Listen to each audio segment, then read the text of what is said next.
Welcome to Hotline TV, everybody. I'm John Mercurio. And I'm Amy Walter. All right, it is Supreme Court nomination time. Woo-woo!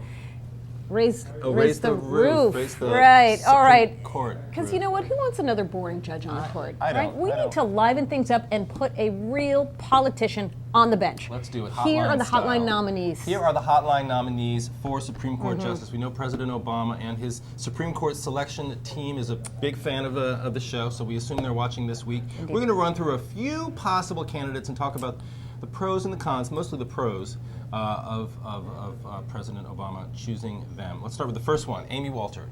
Well, we've already had Hillary Clinton taking herself out of the mix, which was really boring because we could have spent hours on that one. Instead, we'd now maybe think about Joe Biden. Well, right? Interesting to think of Joe Biden and Hillary Clinton, because if Obama were to choose Joe Biden, of course, the former chairman of the Senate Judiciary Committee, he'd then have an opening for vice president, and who would be perfect for that? Hillary Clinton. Oh my gosh, the books are writing themselves. We could get a $5 million team of rivals. Oh my God, that would be perfect. That would be good. And, plus it would mean that oral arguments could go just a little bit longer, Sure. Which everybody wants more than 14 hours Everyone of would appreciate time that. to give make their case.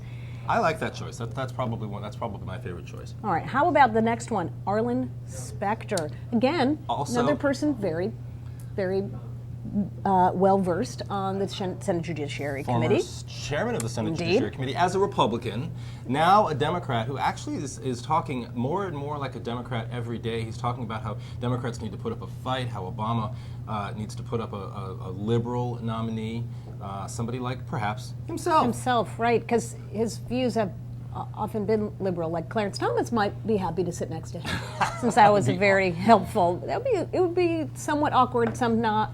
And then the real question is, he did. That's what I mean. So they should be friends, but now he's going to move away on the issues, so that could be a little bit awkward.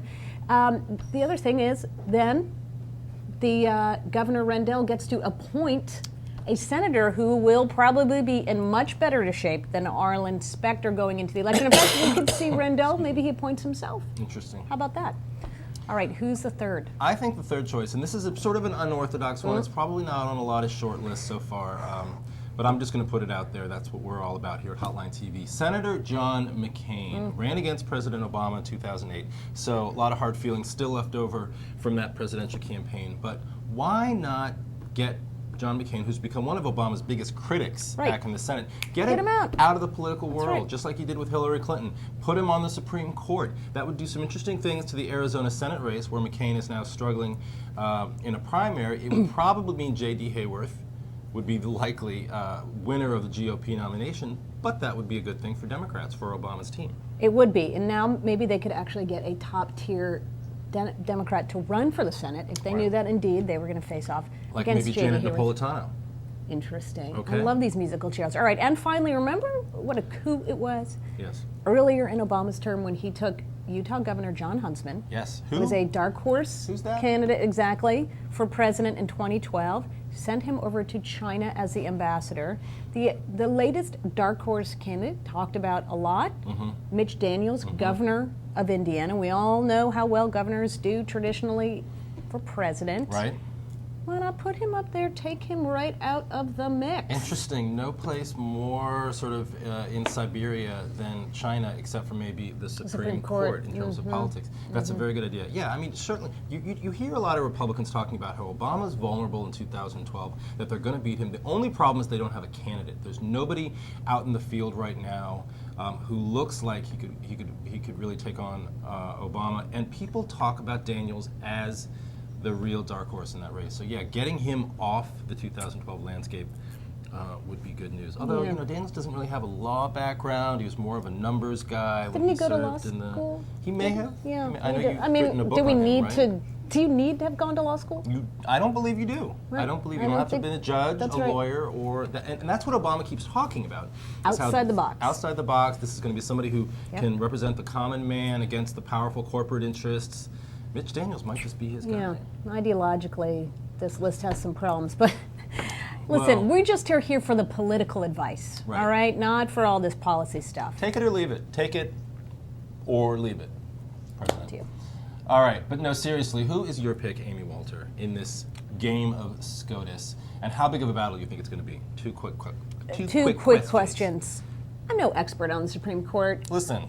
I just go with what the majority seems to be saying, which is Elena Kagan. I don't know why she seems to be getting all the attention she's getting, unless it is clear that this is who Obama really wants to make sure that she's vetted enough publicly, diffuse some of the anger on the right.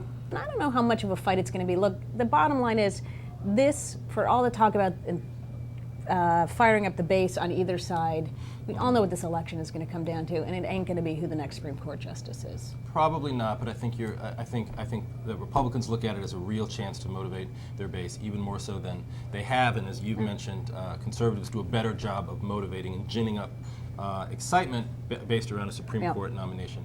I'm going to go with Kagan too. I'm no expert. I'm just a caveman attorney, but I think that Elena Kagan is the one. Not just because she's sort of a safe choice, but also she was really widely considered to be the sort of the number 2 choice to Sonia Sotomayor when he chose her. And the conventional wisdom seems to be that most presidents go back to their short list, especially if it's only been a couple of years since their last nominee, and that would probably be something that he would do. So I'm going to agree with you. All right. Well, Elena there we Kagan, go. and also not too much of a battle. There we go. All right.